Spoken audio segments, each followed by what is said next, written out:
स्पर्धा परीक्षांची तयारी करणाऱ्या सर्व विद्यार्थ्यांना माझा नमस्कार.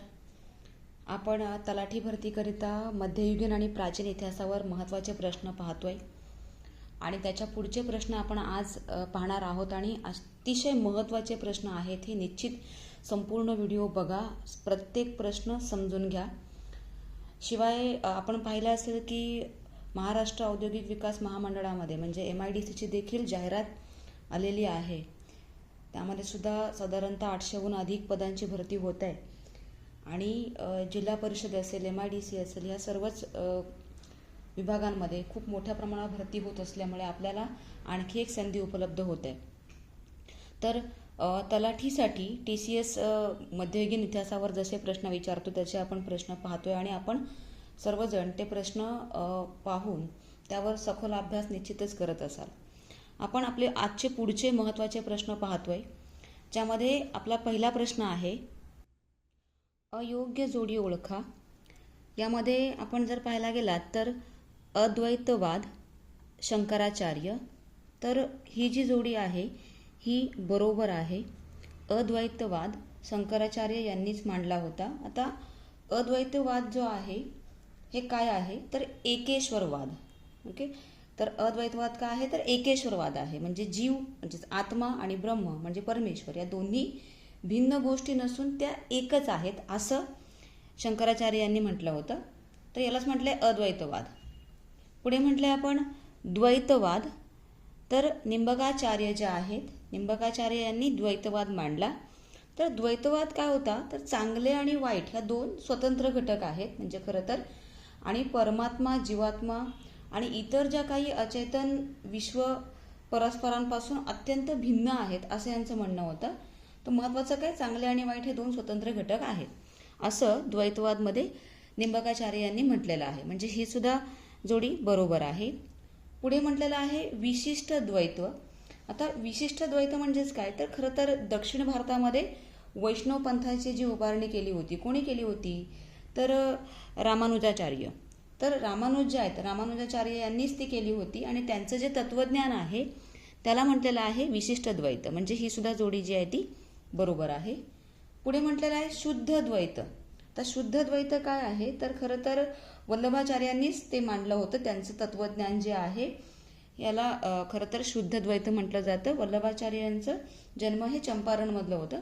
सो आपल्याला लक्षात ठेवायचं की यांनी जे काही तत्वज्ञान दिलेलं आहे त्याला शुद्ध द्वैत म्हटलंय. पुढे म्हटलेलं आहे शून्यवाद आर्यभट्ट.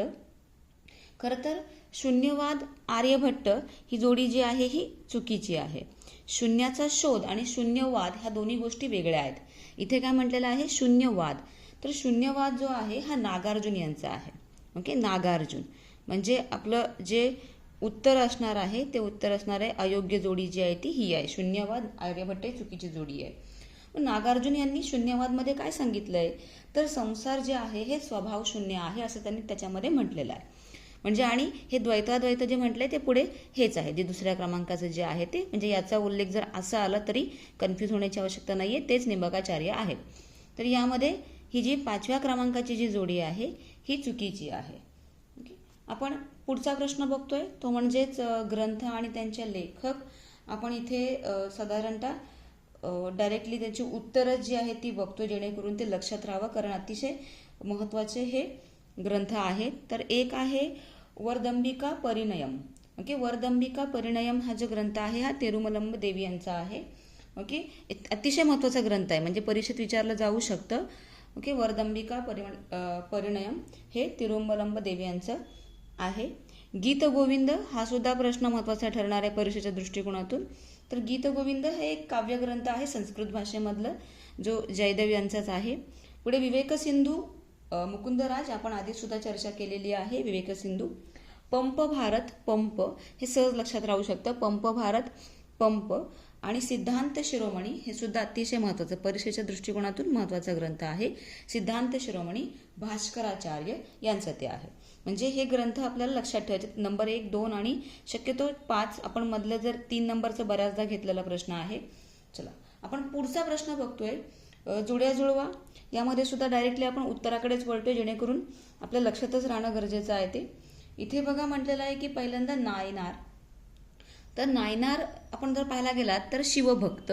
आता नायनार का आहे, तर एकतर शैव संप्रदाय जे आहे, शैव संप्रदाय मध्ययुगीन कालखंडामधलं शैव संप्रदाय जे आहे त्याच्यामध्ये हा नायनार जो गट आहे तो पाहायला मिळतो, जे शिवभक्त होते. आणि खरं तर हे काही तमिळ संत कवी होते, ज्याच्यामध्ये एक 63 संत कविते होते, त्यांना नायनार म्हटलं जायचं आणि ते शिवभक्त होते, संप्रदाय शैव.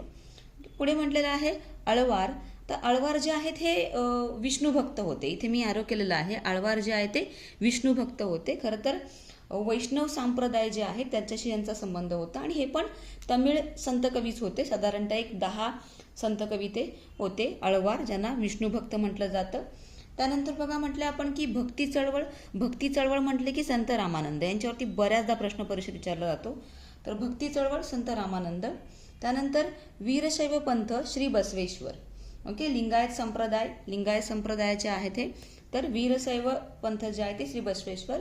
इथे सुद्धा आपल्याला हे सुद्धा शिवभक्तच मानले जातात, पण बसवेश्वर हे लक्षात ठेवून द्या. आणि पुढे सुफी पंथ म्हटलंय, तर मोईनुद्दीन चिश्ती हे सुफी पंथाचे प्रमुख. म्हणजे आपल्याला जोड्याजुळवामध्ये याच्यामध्ये आळवार वगैरे प्रश्न विचारला जाऊ शकतो, किंवा हे 5ही महत्त्वाचे आहेत, आपण सहज लक्षात ठेवू शकतो. सतत वाचन किंवा थोडंसं यांच्याविषयी आणखी जर जाणून घेतलं तर हे लक्षात राहू शकतं. एवढेच मुद्दे लिहून ते पाठ करण्यापेक्षा थोडं यांच्याविषयी आपण जर आणखी जाणून घेतलं तर परीक्षेमध्ये जरी अगदी विरुद्ध प्रश्न विचारला तरी देखील आपण तो प्रश्न उत्तमरित्या अटेम्प्ट करू शकतो. पुढे आपण बघतोय ते म्हणजेच अष्टप्रधान मंडळ. निश्चितच आपण सगळ्यांनाच हे माहिती असेल, तरी सुद्धा याच्यावरती काय वेगळा प्रश्न येऊ शकतो यावर थोडी आपण चर्चा करूयात. तर छत्रपती शिवाजी महाराजांचं अष्टप्रधान मंडळ, यामध्ये पहिले तर प्रधान, ज्यांना पेशवा म्हटलं जायचं, पेशवा प्रधान म्हणजेच पंतप्रधान इथे, आणि मोरोपंत त्र्यंबक पिंगळे हे खरं तर आपण पाहाल तर पेशवा होते, ज्यांच्याकडे कोणतं काम होतं तर राज्यकारभार चालवणे असेल किंवा जो काही प्रदेश युद्धामध्ये जिंकला जायचं त्या प्रदेशाची व्यवस्था पाहणे असेल, असं जे काही काम आहे हे प्रधानांकडे असायचे, म्हणजे पेशवांकडे असायचे, आणि ते होते मोरोपंत त्र्यंबक पिंगळे. खरं तर यांना प्रतिवर्ष जो काही वेतन मिळायचं ते म्हणजेच 15,000 होऊन वार्षिक इतकं वेतन मिळायचं. म्हणजे थोडा वेगळा प्रश्न जर विचारला तर आपण त्याचं उत्तर आपल्याला माहिती असलं पाहिजे, म्हणून हे थोडंसं जास्तीचं. पुढे अमात्य म्हणजेच कोण तर मुजुमदार. ओके, अमात्य म्हणजेच मुजुमदार, आणि मुजुमदार रामचंद्र निळकंठ हे होते, ज्यांचं काम होतं जमा खर्च, राज्याचं जे काही जमा खर्च आहे हे पाहण्याचं काम अमात्यांचं असायचं. पुढे सचिव, ज्यांना सुरनीस म्हटलं जायचं, सचिव सुरनीस, आणि अण्णाजी पंत दत्तो हे सुरनीस होते, ज्यांचं काम होतं पत्रव्यवहार पाहणं किंवा सरकारी जे आज्ञापत्रे जी आहे ती तयार करणं, हे यांचं काम होतं. खरं तर आपण पाहाल तर साधारणतः अमात्यांना 12,000 होऊन वार्षिक इतकं पगार असायचा. तर सचिवांना, इव्हन सचिवच असं नाहीये, सचिव, मंत्री, सेनापती किंवा पंत, सुमंत, न्यायाधीश, ओके, या सगळ्यांना 10,000 प्रतिवार्षिक म्हणजे होऊन असं ते मानधन त्यांचं वेतन असायचं. म्हणजे महत्त्वाचं काय तर पहिल्या 2 पदांचं आपल्याला वेतन विचारलं जाऊ शकतं. तर सचिव सुरनीस, अण्णाजी पंत दत्तो. पुढे म्हटलं मंत्री म्हणजेच वाकनीस, दत्ताजी पंत त्रिंबक हे जे आहेत ते मंत्री पदावर होते, वाकनीस, आणि यांचं काम काय होतं तर खाजगी कागदपत्रे वगैरे जे आहेत त्यांच्याकडे लक्ष देण्याचं काम जे आहे ते यांच्याकडे होतं. पुढे हे सुद्धा पत्रव्यवहार सांभाळणं वगैरे हे असायचं. ओके, पुढे सेनापती म्हणजे सरनौबत, सेनापती यांच्यावरती खूप प्रश्न विचारला जातो परीक्षेमध्ये, TCSनेही प्रश्न विचारलेत यापूर्वी. सेनापती सरनौबत. हंबीरराव मोहिते. आता हंबीरराव मोहिते यांचं काम काय होतं तर सैन्याची व्यवस्था पाहणे, घोडदळ असेल, पायदळ असेल, ह्याचे ते प्रमुख होते. की राज्य रक्षण करण्याची जबाबदारीही त्यांच्यावरती होती, सैन्याचे प्रमुख होते ते. पुढे पंत सुमंत म्हणजेच डबीर. मग पंत सुमंत जे रामचंद्र त्रिंबक डबीर हे पंत सुमंत होते, आणि यांचं काम होतं परराष्ट्र मंत्री यांच्याकडे पद होतं, ते परराष्ट्राशी संबंध ठेवणे वगैरे हे सगळं काम सुमंत करायचे, पंत सुमंत. त्यानंतर न्यायाधीश काझी उल उझत, ते काझी उल उझत जे आहेत ते हे पद होते त्यावेळेस न्यायाधीश, आणि ते होते निराजीपंत रावजी. म्हणजे निराजीपंत रावजी हे न्यायाधीश पदावरती होते, त्यांना काझी उल उझत असं म्हटलं जायचं, जे सरन्यायाधीश, न्यायदानाचं काम जे आहे ते यांच्याकडे असायचं.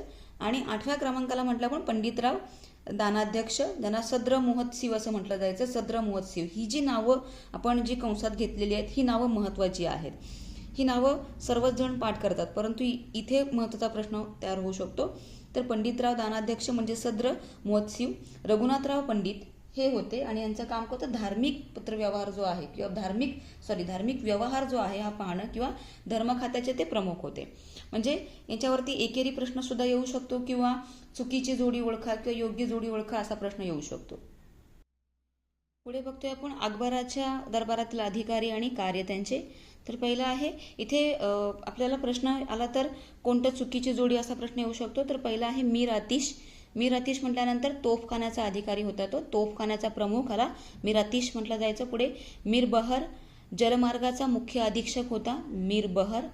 त्यानंतर मीर अदल न्यायिक अधिकारी होता, न्यायदानाचं काम हे मीर अदलकडे होतं. दिवाणी बोईतात शाही जनान्याचा अधिकारी होता.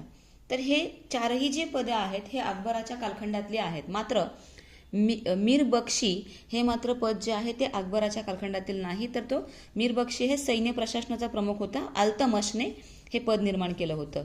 सो चुकीची जोडी ओळखा वगैरे किंवा अकबराच्या दरबारातील नसलेला अधिकारी वगैरे तर तुम्हाला लक्षात ठेवायचं आहे मीर बक्षी. बाकी मीर अतिश, मीर बहर, मीर अदल हे सुद्धा यांचे कार्य जे आहेत ते विचारलं जाऊ शकतं. पुढचा प्रश्न बघतोय आपण, तर म्हणजेच घराणे आणि त्यांचं ठिकाण आदिलशाही विजापूर. अतिशय सोपा प्रश्न आहे हा. निश्चित आपण याचा अभ्यास केलेला असेलच, नसेल तर हे मुद्दे लक्षातच ठेवणं गरजेचं आहे. आदिलशाही विजापूरला, बरीदशाही बिदरला, इमादशाही वराडमध्ये आणि निजामशाही अहमदनगर आणि पुढे कुतुबशाही गोवलकोंडा. ओके, हे आपल्याला लक्षात ठेवायचे. पण डायरेक्टली उत्तरच पाहतोय, म्हणजे जोड्या जुळवा असं हे न करता आपण डायरेक्टली आदिलशाही विजापूर, बरीदशाही बिदर, इमादशाही वराड, निजामशाही अहमदनगर आणि कुतुबशाही गोवलकोंडा. याच्यात कुतुबशाहीवरती प्रश्न परीक्षेत विचारला जाऊ शकतो किंवा वराडमध्ये इमादशाहीवरती देखील प्रश्न विचारला जाऊ शकतो. ओके, पुढे बघतोय आपण तुर्कांनी भारतामध्ये आणलेली संगीत वाद्य कोणती. तर तुर्कांनी भारतामध्ये आणलेली संगीत वाद्य आपण एवढे जर पर्याय पाहिले, तनपुरा, तबला, सितार, बासरी, शहनाई, सारंगी आणि रबाब. तर सारंगी आणि रबाब जे आहेत हे तुर्कांनी भारतामध्ये आणले. हे दोघं पण खरं तर रबाब एक सारंगीचाच एक प्रकार आहे. तर सारंगी आणि रबाब हे यांनी भारतामध्ये आणले. कोणी ऑटोमन तुर्कांनी म्हटलं इथे. सो आपल्याला लक्षात ठेवायचे की हे दोन जे संगीत वाद्य आहेत हे भारतामध्ये त्यांनी आणले. पुढे म्हणतोय आपण इंडो इस्लामिक संगीत वाद्यात कशाचा समावेश होत नाही. इंडो इस्लामिक संगीत वाद्यामध्ये कशाचा समावेश होत नाही. तर सितारचा होतो, तबल्याचा होतो, शहनाईचा होत नाही. ओके, सारंगीचा होतो, सो शहनाईचा होत नाही. हाही प्रश्न महत्वाचा आहे, विचारला जाऊ शकतो. पुढे सोहगौडा ताम्रपट कोठे सापडला. तर सोहगौडा ताम्रपट जे आहे हे उत्तर प्रदेशमध्ये राप्ती नदीच्या तीरावरती गोरखपूर येथे साधारणतः आढळला आणि मौर्य काळातील हा ताम्रपट जो आहे हा असण्याची शक्यता आहे, जो ब्राह्मी लिपीमध्ये लिहिलेला आहे. सो सोहगौडा ताम्रपट ब्राह्मी लिपीमध्ये आहे, मौर्य काळातील असण्याची शक्यता आहे, गोरखपूरमध्ये आहे उत्तर प्रदेशमध्ये, राप्ती नदीच्या तीरावरती. इथे राप्ती नदी हा प्रश्न महत्त्वाचा ठरतो. ओके, पुढे बघतोय आपण काश्मीरच्या इतिहासावरील राजतरंगिणी हा एक प्रश्न महत्त्वाचा ठरतोय परीक्षेच्या दृष्टिकोनातून. काश्मीरच्या इतिहासावरील राजतरंगिणी हा ग्रंथ कोणी लिहिलेला आहे. तर काश्मीरी कवी कल्हण यांनी तो लिहिलेला आहे. लक्षातच ठेवणं गरजेचं आहे, काश्मीरी कवी कल्हण यांनी 12व्या शतकामध्ये साधारणतः 1148 मध्ये त्यांनी हा राजतरंगिणी ग्रंथ लिहिलेला आहे, जो संस्कृत ग्रंथ आहे, संस्कृत भाषेतला आहे. आपण पुढचा प्रश्न बघतोय, परदेशी इतिहासकारांची भारताविषयी माहिती देणारे ग्रंथ. म्हणजे परदेशी जे इतिहासकारांनी भारताविषयी कोणत्या कोणत्या ग्रंथामध्ये माहिती दिलेली आहे, तर यावर देखील प्रश्न येऊ शकतो. पहिला म्हटलंय ताजुल मासिर. तर ताजुल मासिर हे हसन निजामी यांनी बघा हे ग्रंथ लिहिलेला आहे, ज्याच्यामध्ये भारताविषयी माहिती पाहायला मिळते. ताजुल मासिर, हसन निजामी. त्याच्यानंतर तबाकत ई नासिरी, मिन्हाज ई सिराज यावरती प्रश्न विचारला जाऊ शकतो. तबाकत ई नासिरी, मिन्हाज ई सिराज. त्यानंतर तुझुक ई तिमुरी, तैमूरलंग. ओके, तुझुक ई तिमुरी, तैमूरलंग हे सुद्धा आपल्याला लक्षात ठेवावं लागेल. पुढे तारीख ही मुबारकशाही. ओके, तारीख ई मुबारकशाही, बिन अहमद सरहिंदी. ॲक्च्युली आहिया बिन अहमद सरहिंदी यांनी ते खरं तर लिहिलेला ग्रंथ आहे. याहिया बिन अहमद सरहिंदी यांचा ग्रंथ आहे ते तारीख ई मुबारकशाही. म्हणजे हा सुद्धा ग्रंथ लक्षात ठेवणं अपेक्षित आहे. चला पुढचा प्रश्न बघतोय आपण, मराठी भाषेतील सभासद बखर ही छत्रपती संभाजीराजांच्या कारकिर्दीतील बखर कोणी लिहिलेली आहे? तर आपण पाहायला गेलात तर साधारणतः सभासद बखर, मुळात बखर म्हणजेच काय तर एक ऐतिहासिक साहित्याचा हा प्रकार आहे ज्याच्यामध्ये शूरवीर जे आहेत त्या शूरवीरांचे गुणगान गायलं जातं किंवा ज्या काही ऐतिहासिक घडामोडी आहेत त्या घडामोडींचा उल्लेख या साहित्यांमध्ये असतो. लढाया असतील किंवा काही थोर जे महापुरुष आहेत ज्यांनी जे काही राष्ट्रासाठी केलेलं आहे, आपल्या राज्यासाठी केलेलं आहे, त्याविषयीची जी माहिती आहे, लेखन जे आहे हे या बखरीमध्ये असतं. मग असंच एक सभासद बखर ही छत्रपती राजाराम राजांच्या कारकिर्दीमधली जी बखर आहे, जी कृष्णाजी अनंत सभासद यांनी ती लिहिलेली आहे. कोणी? तर कृष्णाजी अनंत सभासद यांनी लिहिली. साधारणतः 1697 मध्ये ही बखर जी आहे लिहिलेली आहे. आणि खरं तर या सभासद बखरीमध्ये अफजल खानाच्या वधाबद्दल सुद्धा माहिती पाहायला मिळते. आणि खरं तर याच सभासद बखरीमध्ये कृष्णाजी अनंत सभासद यांनी छत्रपतींना अवतारी पुरुष देखील असं म्हटलेलं आहे. म्हणजे इथे सुद्धा प्रश्न येऊ शकतो की कोणत्या बखरीमध्ये किंवा त्या ग्रंथामध्ये छत्रपतींना अवतारी पुरुष असं म्हटलेलं आहे? तर ते सभासद बखर आहे जी कृष्णाजी अनंत सभासद यांनी ती लिहिलेली आहे. तसंच तुम्हाला सांगेल मी पानिपत जे युद्ध आहे, पानिपत लढाईचं सुद्धा वर्णन भाऊसाहेबांची बखरीमध्ये केलेली आहे. भाऊसाहेबांची बखरमध्ये पानिपत लढाईचं वर्णन केलेलं आहे. हे सुद्धा आपल्याला तिथे लक्षात ठेवलं तर चांगलं राहील. पुढे म्हणतोय आपण, पुढचा प्रश्न आपला आहे, भारतीय पुरातत्व सर्वेक्षण खात्याचे पहिले सरसंचालक कोण होते? तर भारतीय पुरातत्व सर्वेक्षण खात्याचे पहिले सरसंचालक अलेक्झांडर कॅनिंगहॅम होते. खरं तर पाहायला गेलं तर यांच्याच देखरेखीखाली जे प्राचीन स्थळांचं उत्खनन त्यावेळेस ब्रिटिश कालखंडामध्ये सुरू होतं. आणि विशेषतः यांचं जे लक्ष होतं ना ते बौद्ध ग्रंथांमध्ये, म्हणजे त्यांच्याविषयीचं उत्खनन करणं याकडे जास्त होतं. आणि पुढे आपल्याला माहितीच असेल तर हडप्पा संस्कृतीचा पुढे शोध लागला आणि भारतीय संस्कृतीचा इतिहास किती जुना आहे हे पुढे आलं. तर इथे प्रश्न काय आहे? भारतीय पुरातत्व सर्वेक्षण खात्याचे पहिले सरसंचालक अलेक्झांडर कॅनिंगहॅम होते. पुढे पाहतोय पुढचा प्रश्न आपलं, ब्रिटिश काळातील महत्त्वाचे ग्रंथ. बघा, आपण एका कालखंडातले महत्त्वाचे, आधी प्राचीन, मध्ययुगीन, पुराश्मयुगीन, त्यानंतर थोडंसं आधुनिक, आता आपण ब्रिटिश कालखंडामध्ये आधुनिक इतिहासामधील काही महत्त्वाचे ग्रंथ बघतोय ज्यांनी भारतावरती थोडंफार बघा लिखाण केलेलं आहे. यामध्ये पहिलं म्हटलंय the history of British India. Okay, the history of British India, James Mill. Okay, James Mill यांनी हा ग्रंथ खरं तर लिहिला. खरं तर हा ग्रंथ त्यांनी 1817 मध्ये प्रसिद्ध केला होता. एकूण त्याचे 3 भाग होते. आणि कुठल्या तरी एखाद्या ब्रिटिश इतिहासकाराने भारतीय इतिहासावर ग्रंथ लिहिणे ही पहिलीच वेळ होती. खरं तर त्यांनी लिहिलेल्या ग्रंथामध्ये बऱ्याच गोष्टी अशा आहेत ज्या अपवादात्मक ठरतात. मात्र आपल्याला लक्षात ठेवायचं the history of British India, James Mill. त्यानंतर the history of India, the history of British India आणि the history of India. The history of India म्हटलं तर माउंट स्टुअर्ट एल्फिन्स्टन. तर एल्फिन्स्टन म्हटलं की मुंबईचे ते खरं तर गव्हर्नर होते. बरं, तर Elphinstone the history of India हा ग्रंथ त्यांनी लिहिला होता आणि मुंबईचे गव्हर्नर आले होते 1819 ते 1827 या कालखंडामध्ये. मुंबईचे गव्हर्नर म्हणून यांनी कारकीर्द पाहिलेली आहे. आधुनिक मुंबईचे निर्माते म्हणून सुद्धा यांचा काही ठिकाणी उल्लेख दिसतो. पुढे बघतोय आपण a history of the Marathas. Okay, a history of the Marathas, इथे मराठाज म्हटले. तर जेम्स ग्रँड डफ यांनी खरं तर पहिल्यांदा मराठा साम्राज्याच्या इतिहासावरती हे पुस्तक लिहिलं. तर आपल्याला लक्षात ठेवायचं आहे हे सुद्धा ग्रंथ जे आहे हे 3 भागामध्ये होतं. तर a history of the Marathas, James Grant Duff. पुढे राजस्थानचा इतिहास, कर्नल टॉड. ओके, राजस्थानचा इतिहास कर्नल टॉड यांनी लिहिला होता. म्हणजे भारतातल्या एखाद्या विशिष्टपूर्ण भागाचा इतिहास ह्या ब्रिटिश इतिहासकारांनी लिहिलेला आहे ग्रंथच्या रूपातून. पुढे हिंदुस्थानचा द्विखंडात्मक इतिहास, विल्यम विल्सन हंटर. इथे प्रश्न महत्त्वाचा तयार होतोय. हिंदुस्थानचा द्विखंडात्मक इतिहास, विल्यम विल्सन हंटर यांनी हे ग्रंथ लिहिलेला आहे. पुढे पाहतोय आपण हितोपदेश. अतिशय महत्त्वाचा प्रश्न आहे. हितोपदेश या संस्कृत ग्रंथाचे जर्मन भाषेमध्ये अनुवाद कोणी केले? ओके, हितोपदेश या संस्कृत, एक भारतीय संस्कृत ग्रंथाचं जर्मन भाषेमध्ये अनुवाद कोणी केलं? तर फ्रेडरिक मॅक्स म्युलर यांनी केलं. त्यांनी या ग्रंथ म्हणजे रूपांतर केल्यानंतर the secret book of the east असं त्याचं नाव होतं आणि अतिशय महत्त्वाचं. खरं तर संस्कृत भाषा जी आहे ही एक इंडो युरोपियन एक अतिप्राचीन भाषा आहे असं यांचं म्हणणं होतं. आणि त्यांचं विशेष असं म्हणजेच त्यांना खूप जास्त या भाषेची एक आवड निर्माण झाली होती. त्यांना संस्कृत साहित्याविषयी एक रस निर्माण झाला होता आणि म्हणून त्यांनी हितोपदेश हा जो संस्कृत ग्रंथ जो आहे हा जर्मन भाषेमध्ये त्यांनी रूपांतर केला होता आणि त्याचे जवळपास त्यांनी 50 खंड जे आहेत हे आणले होते. शिवाय एवढंच नाही, फेडरिक मॅक्स म्युलर यांचं एवढंच नाही, त्यांनी ऋग्वेदाचा जो जर्मन भाषेमध्ये अनुवाद सुद्धा केला होता. जे ऋग्वेद आहे वेदांपैकी, या ऋग्वेदाचा देखील जर्मन भाषेमध्ये अनुवाद फेडरिक मॅक्स म्युलर यांनीच केला होता. ओके, पुढचं बघतोय आपण the rise of the Maratha power. Okay, the rise of the Maratha power, न्यायमूर्ती महादेव गोविंद रानडे यांचं हे पुस्तक आहे.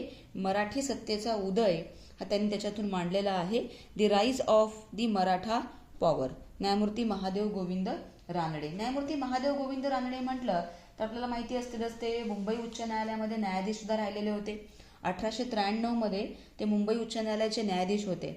शिवाय त्यांनी ना इंदू प्रकाश नावाचं साप्ताहिक बघा सुरू केलं होतं. इंदू प्रकाश आपल्या ह्या आधुनिक इतिहासामधले हे सरळ नियमित अभ्यासातले मुद्दे आहेत. आणि त्याचबरोबर साधारणतः सनदशीर राजकारणाचा पाया भारतामध्ये यांनी घातला असं म्हटलं जातं. सनदशीर राजकारणाचा पाया न्यायमूर्ती महादेव गोविंद रानडे, ज्यांचा जन्म निफाडमध्ये नाशिक जिल्ह्यामध्ये झाला होता. पुढे बघतोय आपण the Indian war of independence. The Indian war of independence 1857चं स्वातंत्र्य समर. ओके, तर स्वातंत्र्यवीर सावरकरांचं हे ग्रंथ आहे, हे पुस्तक आहे. The Indian war of the independence 1857. Okay, पुढे बघतोय आपण the untouchable, doctor Babasaheb Ambedkar. The untouchable, untouchable नुसतं अनटचेबल म्हटलं तर वेगळं, हे the untouchable doctor Babasaheb Ambedkar, who were they Shudras, असे महत्त्वाचे ग्रंथ डॉक्टर बाबासाहेब आंबेडकरांचे जे परीक्षेच्या दृष्टिकोनातून महत्त्वाचे ठरतात. पुढे दी हायकास्ट हिंदू वुमन, पंडिता रमाबाई. ओके, दी हायकास्ट हिंदू वुमन या ग्रंथावर देखील बऱ्याचदा प्रश्न परीक्षेत विचारला जातो. सो आपल्याला लक्षात ठेवायचं आहे 1888 मध्ये पंडिता रमाबाईंनी हा जो ग्रंथ आहे हा ग्रंथ प्रसिद्ध केला होता. यांच्याविषयी थोडंसं जास्तीचा अभ्यास करायचा तर आपल्याला माहिती असलं पाहिजे, ब्रिटिश सरकारकडून यांना कैसरिये हिंद ही पदवी देखील प्राप्त झाली होती. कलकत्त्यामधल्या जनतेने त्यांना पंडिता किंवा सरस्वती अशा पदव्यांनी गौरवलं होतं. आणि आपण जर पाहायला गेला तर हंटर कमिशन पुढे यांनी स्त्री शिक्षणाचा आग्रह देखील त्यावेळेस धरला होता. खरं तर 1889 मध्ये यांनी शारदा सदन, मुंबईमध्ये शारदा सदन ही एक बघा संघटना स्थापन केली होती आणि त्याच्या माध्यमातून ज्या काही विधवा किंवा अनाथ महिलांसाठी त्यांनी पुढे काम चालू ठेवलं. पुढे शारदा सदन जे आहे ते नंतर मग पुण्यामध्ये वगैरे स्थलांतरित झाली. सो आपल्याला लक्षात काय ठेवायचं आहे, दी हाय कास्ट हिंदू वुमन हे ग्रंथ कोणाचं आहे, पंडिता रमाबाई. कधी तर 1888 मध्ये हे पुस्तक त्यांनी प्रकाशित केलं. पुढे स्त्री पुरुष तुलना, तर ताराबाई शिंदे यांचं हे पुस्तक आहे, परीक्षेत बऱ्याचदा विचारलेलं आहे. ओके, स्त्रियांविषयीचं लेखन त्यांनी या पुस्तकामध्ये केलेलं आहे. आणि पुरुषप्रधान व्यवस्था जी आहे किंवा जाती व्यवस्था जी आहे यांना त्यांनी विरोध केला होता आणि त्यांच्या या ग्रंथातून त्यांनी तसं आपलं मत मांडलं होतं. 1882 मध्ये खरं तर हा ग्रंथ जो आहे हा प्रसिद्ध झाला होता. कोणता, स्त्री पुरुष तुलना, ताराबाई शिंदे. ओके, पुढे बघतोय आपण एक आधुनिक म्हणजे आत्ताच्या कालखंडातला जो एक ग्रंथ आहे ज्याच्यावरती देखील प्रश्न विचारण्याची शक्यता म्हणजे वाटते असं म्हणून आपण ते पाहतोय. तर crossing thresholds feminist essays in social history, हे खरं तर मीरा कोसंबी यांचा ग्रंथ आहे. याच्यावर देखील प्रश्न विचारला जाऊ शकतो. ओके, सो आपल्याला माहिती असलं पाहिजे की साधारणतः तुम्ही पाहाल तर यामध्ये महाराष्ट्रामधील ज्या काही महान ज्या महिला म्हणजे पंडिता रमाबाई असतील किंवा भारतातील पहिल्या स्त्री डॉक्टर असतील तर यांच्याविषयी रमाबाई यांच्याविषयी थोडीफार माहिती या पुस्तकामध्ये दिलेली आहे. आणि स्त्रियांचे हक्क साधारणतः यावर स्त्रीवादी लेखनात त्यांनी मांडलेले आहेत. तर आपण आज खूप कमी जरी म्हटले तरी पण अतिशय महत्त्वाचे आणि एवढ्याच वर डिपेंड म्हणजे हे न राहता आपण थोडंसं याच मुद्द्यांना लागून आणखी जर मुद्दे काही थोडंफार केलं तर निश्चित आपल्याला त्याचा लाभ होईल. परीक्षा निश्चित जवळ आलेली आहे.